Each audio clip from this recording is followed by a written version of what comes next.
Doctor ortho Ayurvedic oil and capsule, अब दर्द भी घुटने टेकेगा।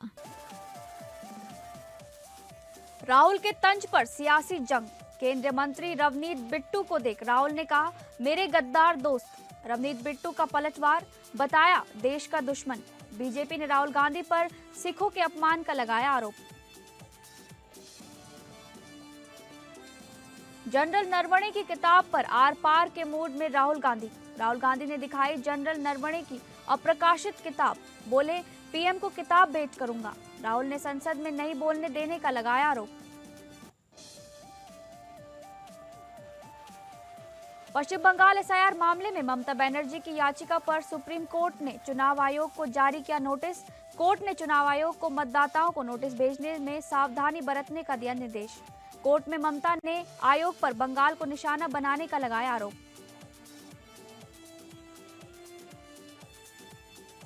कुशीनगर में वोटर लिस्ट में गड़बड़ी के आरोप पर सियासत गर्म। सपा नेता और पूर्व मंत्री राधेश्याम सिंह ने बीजेपी विधायक मोहन वर्मा पर सपा के वोटरों के नाम हटवाने की साजिश का लगाया आरोप। चुनाव आयोग से धोखाधड़ी का मुकदमा दर्ज करने की मांग। ऑनलाइन गेम बना किलर, गाजियाबाद में कोरियन लवर गेम के जाल में फंसकर 3 सगी बहनों ने किया सुसाइड। 9वीं मंजिल से छलांग लगाकर की आत्महत्या। पुलिस ने मोबाइल नहीं देने से खुदकुशी का किया दावा।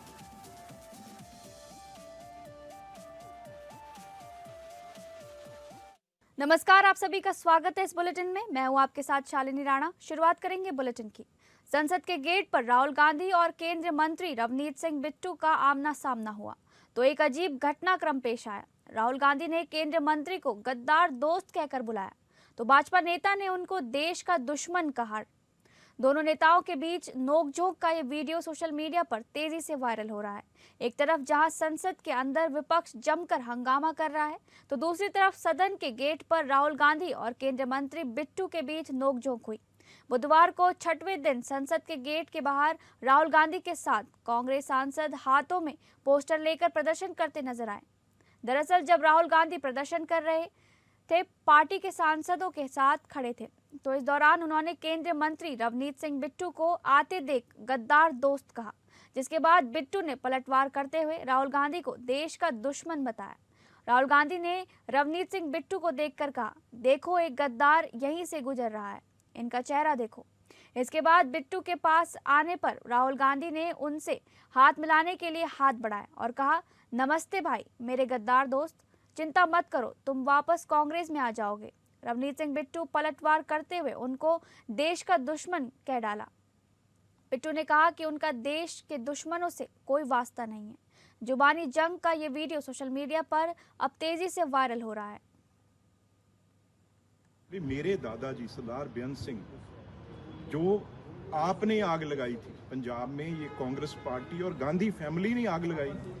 हमारे सबसे बड़े गुरुद्वारा, पवित्र गुरुद्वारा गुरु ग्रंथ साहब जी के वहां पे अंगों में गोली लगी, दरबार साहब गोल्डन टेम्पल में, और ढह ढेरी कर दी। और हजारों सिखों को, पंजाबियों को इन्होंने निशाना बना बना के उनका कत्ल करवाया, हमारी बहनों माओं के साथ मर्डर करवाया। मैं वही कह रहा हूँ, मर्डर करवाया। तो ये, और मेरे दादाजी ने, इनको यही तकलीफ थी भी अगर राजीव गांधी जी का नाम शहीद लेना पड़ता है तो साथ में शहीद आजम सरदार बेअंत सिंह भी कहना पड़ता है। मैं भी उस परिवार से आता हूं, ये तकलीफ है। लोकसभा में विपक्ष के नेता राहुल गांधी ने संसद के बाहर मीडिया के सामने उस किताब को दिखाया जिसका वो मुद्दा लोकसभा के अंदर लगातार 2 दिनों से उठा रहे हैं। राहुल गांधी ने मीडिया से कहा कि सरकार कह रही है कि किताब है कि नहीं। स्पीकर ने कहा कि किताब नहीं है। संसद में जारी बजट सत्र में लोकसभा के अंदर राहुल गांधी के भाषण पर 2 दिनों से जोरदार हंगामा जारी है। राहुल गांधी ने पूर्व आर्मी चीफ जनरल नरवणे की अप्रकाशित किताब का हवाला देते हुए चीन का मुद्दा उठाया है, जिसको नियमों का हवाला देकर रोका जा रहा है। अब राहुल गांधी ने संसद के बाहर मीडिया के सामने उसी किताब को दिखाया जिसका वो हवाला दे रहे हैं। राहुल गांधी ने मीडिया से कहा, मुझे नहीं लगता कि प्रधानमंत्री आज लोकसभा में आने की हिम्मत करेंगे, क्योंकि अगर वे आए तो मैं उन्हें ये किताब सौंप दूंगा। राहुल गांधी ने आगे कहा, पहले राजनाथ सिंह ने उन्हें कोई जवाब नहीं दिया। मीडिया से बयान के साथ राहुल गांधी ने अप्रकाशित किताब के साथ एक वीडियो भी एक्स पर पोस्ट की, जिसमें उन्होंने लिखा कि आज अगर प्रधानमंत्री संसद में आते हैं तो मैं उन्हें एक किताब भेंट करूंगा। ये किताब है देश के पूर्व सेना प्रमुख जनरल नरवणे की, और हैरानी की बात यह है कि ये किताब कैबिनेट मंत्रियों के हिसाब से मौजूद ही नहीं है। और मुझे कहा गया है कि मैं इस बुक को कोट नहीं कर सकता हूं, बट यहाँ पे पूरा लिखा है। यहाँ पे मेन लाइन है जो प्रधानमंत्री ने कही, जो उचित समझो वो करो। राइट? जब chief of army staff general Naravane ने राजनाथ सिंह जी को फोन किया और कहा कि देखिए कैलाश रिज पर चाइनीज टैंक्स आ गए हैं, हमारी टेरिटरी है, कैलाश रिज पर चाइनीज टैंक्स आ गई हैं, हमें क्या करना है। पहले राजनाथ सिंह जी ने उनको रिप्लाई नहीं दिया। उन्होंने जयशंकर जी से पूछा, एनएसए से पूछा, राजनाथ सिंह जी से पूछा, कोई रिप्लाई नहीं आया। फिर उन्होंने राजनाथ सिंह जी को फोन किया। राजनाथ सिंह जी ने कहा कि मैं टॉप से पूछता हूं। पश्चिम बंगाल के मुख्यमंत्री ममता बनर्जी ने सुप्रीम कोर्ट में व्यक्तिगत रूप से पेश होकर राज्य में चल रही विशेष संशोधन प्रक्रिया पर अपनी चिंता व्यक्त की। उन्होंने न्यायमूर्ति सूर्यकांत, न्यायमूर्ति जॉय माल्या बागची और न्यायमूर्ति विपुल पांचोली की पीठ को संबोधित करते हुए कहा कि राज्य के वकीलों ने हमेशा मामले की पैरवी की है, लेकिन न्याय नहीं मिला। ममता बनर्जी ने कहा, हमारे वकील हमेशा लड़ते हैं, लेकिन जब न्याय की बात आती है तो हमें कहीं ना कहीं न्याय नहीं मिलता। उन्होंने चुनाव आयोग पर आरोप लगाया कि उसने उनकी शिकायतों पर कोई जवाब नहीं दिया और एसआईआर प्रक्रिया में समस्याएं पैदा की जा रही हैं। पीठ ने ममता बनर्जी को अपनी बात रखने की अनुमति दी और कहा कि वह समाधान की दिशा में काम करेंगे। ममता बनर्जी ने कहा, एसआईआर प्रक्रिया केवल विलोपन के लिए है, शामिल करने के लिए नहीं। उन्होंने महिलाओं के नाम हटाने और दस्तावेजों की मांग पर भी सवाल उठाए। चुनाव आयोग के वकील ने आपत्ति जताई, लेकिन पीठ ने कहा कि ममता बनर्जी को अपनी बात रखने का अधिकार है। ममता बनर्जी ने आरोप लगाया कि चुनाव आयोग ने सुप्रीम कोर्ट के निर्देशों का पालन नहीं किया और राज्य में समस्याएं पैदा की जा रही हैं। पीठ ने आश्वासन दिया कि वह इस मामले में दखल देगी और निर्देश जारी करेगी। ममता बनर्जी ने कोर्ट का आभार व्यक्त किया और कहा कि वह कोर्ट के निर्णय का सम्मान करेंगी। ये मामला पश्चिम बंगाल में आगामी विधानसभा चुनाव से जुड़ा है, जहां ममता बनर्जी की पार्टी तृणमूल कांग्रेस चुनाव लड़ रही है। सुप्रीम कोर्ट ने एसआईआर प्रक्रिया को चुनौती देने वाली ममता बनर्जी की याचिका पर चुनाव आयोग को नोटिस जारी किया है। कोर्ट ने आयोग को नामों में विसंगतियों के आधार पर मतदाताओं को नोटिस भेजने में सावधानी बरतने का निर्देश दिया है। ममता बनर्जी ने आरोप लगाया कि एसआईआर प्रक्रिया केवल विलोपन के लिए है और इसमें पश्चिम बंगाल को निशाना बनाया जा रहा है। उन्होंने कहा कि आयोग ने उनके पत्रों का जवाब नहीं दिया और एसआईआर प्रक्रिया में समस्याएं पैदा की जा रही हैं। कोर्ट ने आयोग को निर्देश दिया कि वह नामों में विसंगतियों के मामलों में सावधानी से काम करें और मतदाताओं को नोटिस भेजने से पहले उनकी पहचान की पुष्टि करें। Sir, the problem is always our lawyers fight for the case and they're fighting from the beginning. We are also. But sir, when everything is finished, when we are not getting justice, when justice is crying behind the door, I quote Rabindranath Tagore, then we thought that we are not getting justice anywhere. So many times I have written 6 letters to Election Commission, including all the details, but no reply, sir. I'm a bonded labor, sir. Maybe I prefer that. I'm a very less important person. I prefer that. Sir, I'm from a common family, but I am not fighting for my party. Uttar Pradesh के कुशीनगर में SIR प्रक्रिया के बाद सपा नेता पूर्व मंत्री राधेश्याम सिंह ने भाजपा के विधायक पर सपा के वोटरों का नाम हटवाने की साजिश का आरोप लगाया है। इस आरोप के बाद कुशीनगर में सियासत का पारा काफी बढ़ गया है। पूर्व मंत्री राधेश्याम सिंह का आरोप है कि एसआईआर प्रक्रिया के बाद 32 मतदाताओं के नाम कटवाने के लिए आपत्ति दाखिल की गई। सबसे चौंकाने वाली बात यह है कि ये आपत्ति एक ही शिकायतकर्ता द्वारा दाखिल की गई। राधेश्याम सिंह का दावा है कि आपत्ति खास तौर पर उस वर्ग विशेष के मतदाताओं के खिलाफ दाखिल की गई जिसमें मुस्लिम, यादव और समाजवादी पार्टी समर्थक वोटरों के नाम शामिल हैं। पूर्व मंत्री का आरोप है कि विधायक मोहन वर्मा के आवास पर बीएलओ को बुलाकर पूरी प्रक्रिया के तहत आपत्ति दाखिल कराई गई। मामला हाटा विधानसभा के बूथ संख्या 74 और 75 से जुड़ा हुआ बताया जा रहा है। पूर्व मंत्री राधेश्याम सिंह ने बताया कि ये लोकतंत्र के साथ धोखा है। एक ही व्यक्ति द्वारा 32 वोटरों का नाम कटवाने की आपत्ति दाखिल कराना पूरी तरह साजिश है। चुनाव आयोग को इसमें संज्ञान लेकर धोखाधड़ी का मुकदमा दर्ज करना चाहिए। फिलहाल इस पूरे मामले पर विधायक मोहन वर्मा की ओर से कोई आधिकारिक प्रतिक्रिया नहीं आई है। अब देखना होगा कि चुनाव आयोग इस गंभीर आरोप पर क्या कदम उठाता है। बड़े पैमाने पर फार्म 7 जो नाम काटने वाला है उसका दुरुपयोग पूरे जिले में हो रहा है। आज हाटा विधानसभा में हाटा के विधायक अपने आवास से बीएलओ लोगों को बुला करके और नाम छपाया फार्म बांट रहे थे। एक बीएलओ से बूथ नंबर 74 और बूथ नंबर 75 पर हम लोगों ने बीएलओ के हाथ से जब उनको मांगने का काम किया तो फार्म पर देखा गया कि 32 लोगों का फार्म पर दस्तखत एक आदमी का, जिसका नाम जोगिंदर है। झारखंड के 48 नगर निकायों के चुनाव के लिए आज पर्चा दाखिल करने का अंतिम दिन था। उम्मीदवार दोपहर 3 बजे तक नामांकन दाखिल कर सके। रांची में भाजपा ने पूर्व मुखर वार्ड पार्षद रोशनी खलको को मेयर पद का उम्मीदवार घोषित किया। वहीं कांग्रेस ने अपनी महिला प्रदेश अध्यक्ष और पूर्व मेयर रमा खलको को मेयर पद के लिए समर्थन दिया। इस बीच रांची महापौर पद के लिए कुल 10 उम्मीदवार अपना नामांकन दर्ज करा चुके थे। राज्य भर में अब तक कुल 4,391 प्रत्याशियों ने नामांकन दाखिल किया था। कल इन नामांकन पत्रों की स्क्रूटनी की जाएगी। इसके बाद 6 फरवरी को नामांकन वापसी का दिन होगा और 7 फरवरी को सभी प्रत्याशियों को उनके चुनाव चिन्ह आवंटित किए जाएंगे। इस प्रक्रिया के बाद ही उम्मीदवारों की अंतिम सूची तैयार होगी। इधर रांची में भाजपा ने झारखंड मुक्ति मोर्चा पर आरोप लगाया कि उसने अपने लेटर पैड का इस्तेमाल कर समर्थित प्रत्याशियों की घोषणा की थी। भाजपा ने इस मामले में राज्य निर्वाचन आयोग को शिकायत पत्र भी भेजा। अब देखना यह होगा कि इस विवाद के बाद प्रदेश में सियासी सरगर्मी कितनी बढ़ती है।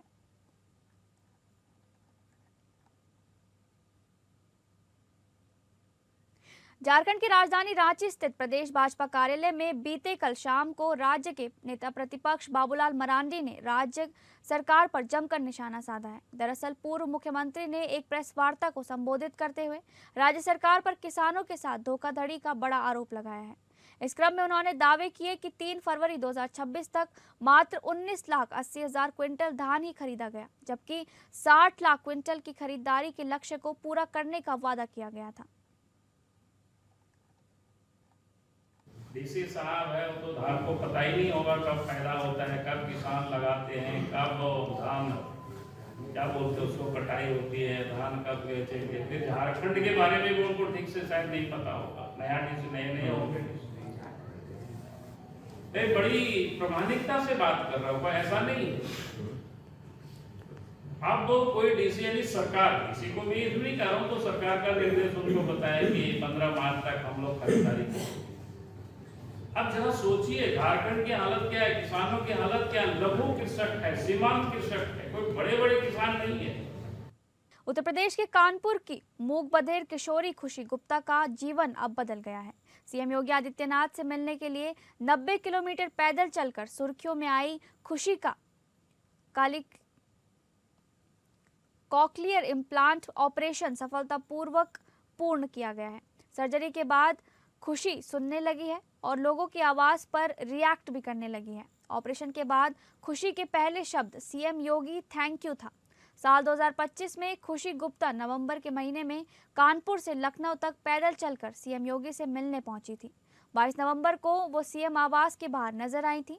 हालांकि उसकी सीएम योगी से मुलाकात 26 नवंबर को हुई थी। सीएम योगी से मुलाकात के दौरान खुशी ने प्रधानमंत्री नरेंद्र मोदी और सीएम योगी आदित्यनाथ की खुद बनाई पेंटिंग और स्केच उन्हें भेंट की थी। सीएम योगी ने खुशी की स्थिति को देखते हुए उसके इलाज की जिम्मेदारी लेने का भरोसा दिलाया था। इसके साथ ही उन्होंने खुशी को विशेष शिक्षा के लिए मूक बधिर कॉलेज या डेफ स्कूल में दाखिला दिलाने, स्किल डेवलपमेंट के लिए टैबलेट या मोबाइल उपलब्ध कराने और परिवार के लिए आवास की व्यवस्था कराने का आश्वासन दिया था। मुख्यमंत्री के आश्वासन के बाद खुशी के इलाज की प्रक्रिया शुरू की गई थी। अब कॉकलियर इम्प्लांट ऑपरेशन के सफल होने के बाद परिवार में खुशी का माहौल है। खुशी के परिजनों ने मुख्यमंत्री योगी आदित्यनाथ और इलाज करने वाले डॉक्टरों का आभार जताया है। परिवार का कहना है कि सरकार और डॉक्टरों के सहयोग से उनकी बेटी के जीवन में नई उम्मीद जगी है और अब वह सामान्य जीवन की तरफ बढ़ रही है। डॉक्टरों का कहना है कि ये इलाज खुशी के लिए एक लंबी यात्रा की शुरुआत है। बता दें कि खुशी की सर्जरी कानपुर स्थित मेहरोत्रा ENT क्लिनिक में की गई। डॉक्टरों के अनुसार ऑपरेशन आयुष्मान भारत योजना और मेहरोत्रा ENT फाउंडेशन के सहयोग से किया गया। फिलहाल खुशी की हालत स्थिर है। देखो होता क्या है कि 5 साल की उम्र में 6 साल की उम्र में अगर इसका ऑपरेशन हो जाता ना, देखो उसको सुनाई नहीं देता, इसलिए वो बोल नहीं पाते। नहीं सर, मैंने कराया था, कराया था सर, ऑपरेशन कराया। ये देखिए सर, नहीं, उससे नहीं, एक दिमाग का होता है कहीं पे। वो नहीं कराया। क्या उम्र है इसकी? 20 में चल रही है सर, 20 में चल रही है, 20 साल की है। 20 साल की हो गई है। हाँ, 20 साल की हो गई बेचारी जो है।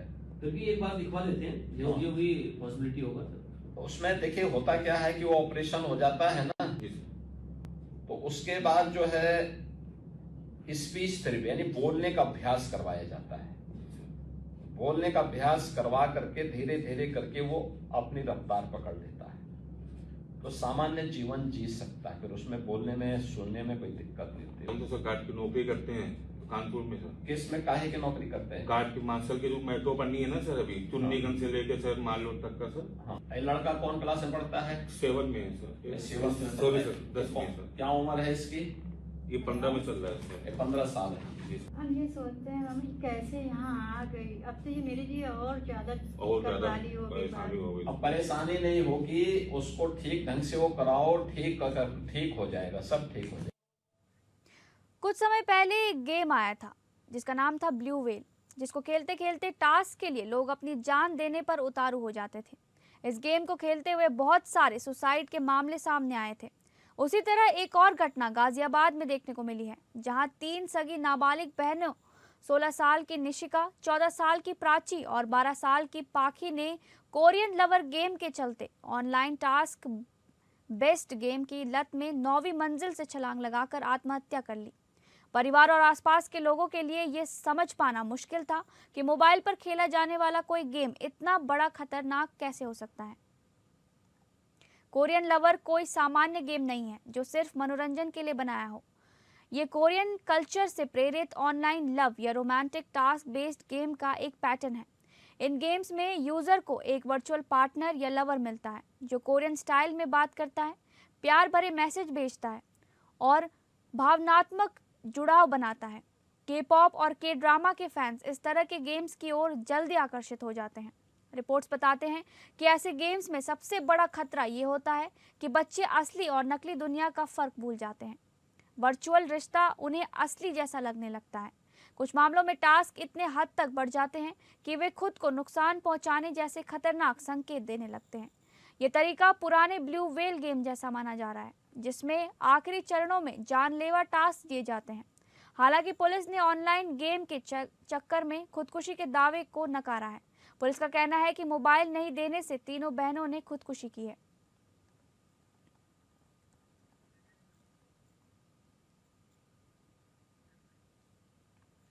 चतरा में भ्रष्टाचार के खिलाफ एसीबी ने बड़ी कार्रवाई करते हुए जिला आयुष पदाधिकारी राम प्रकाश वर्मा को 10,000 रुपए की रिश्वत लेते हुए रंगे हाथ गिरफ्तार किया है।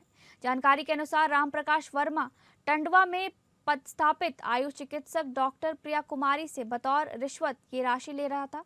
शिकायत के सत्यापन के बाद एसीबी ने जाल बिछाया और आरोपी अधिकारी को मौके पर ही दबोच लिया। ये कार्रवाई एसपी आरिफ एकराम के नेतृत्व में गठित एसीबी की विशेष टीम ने की। गिरफ्तारी के बाद स्वास्थ्य विभाग में हड़कंप मच गया है। मामले में आगे की पूछताछ जारी है और एसीबी अन्य पहलुओं की भी जांच कर रही है।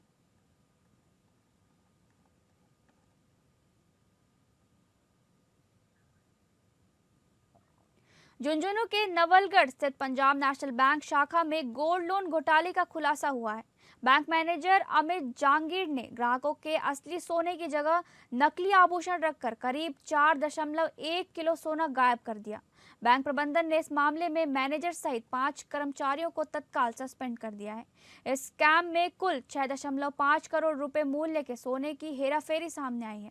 पुलिस और बैंक अधिकारी जांच में जुटे हैं। सीसीटीवी फुटेज में 21 और 22 जनवरी को मैनेजर और बैंक संचालक संतोष सैनी को गोल्ड पैकेट्स में छेड़छाड़ करते हुए देखा गया। जांच में पता चला कि स्ट्रॉन्ग रूम में रखे 450 पैकेट्स में से 73 पैकेट्स में नकली आभूषण रखे गए थे और 3 पैकेट्स का वजन भी कम पाया गया।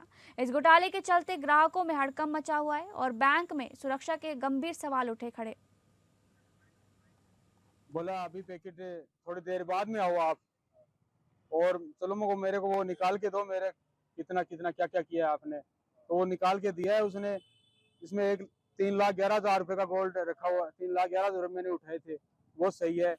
फिर एक है 4,55,000 रुपए का, जिसमें इसने 5,55,000 रुपए दिखा रखे हैं सर। मेरे अकाउंट में 4,55,000 रुपए आए थे।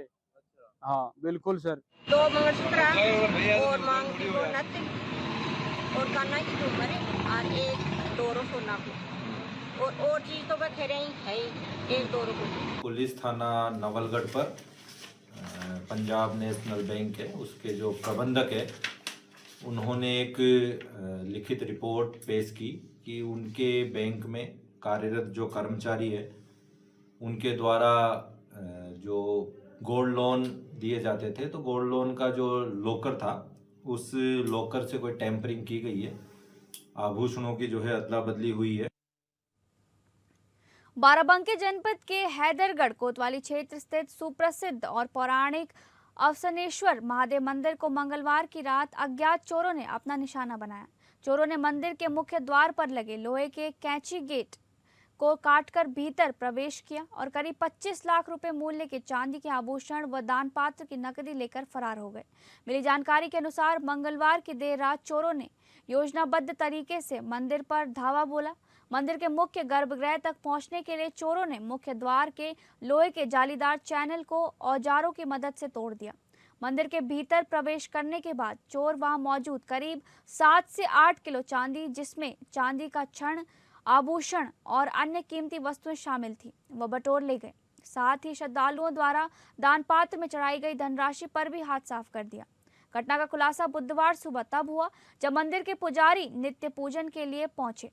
मुख्य द्वार का चैनल टूटा देख उनके होश उड़ गए। अंदर जाने पर चांदी के आभूषण गायब मिले। पुजारी ने तत्काल मंदिर कमेटी के अध्यक्ष संजय गिरी को सूचित किया। चोरी की खबर आग की तरफ फैल गई और देखते ही देखते मंदिर परिसर में स्थानीय लोगों और श्रद्धालुओं की भीड़ जमा हो गई। सूचना मिलते ही क्षेत्राधिकारी हैदरगढ़ और कोतवाली पुलिस बल के साथ मौके पर पहुंचे।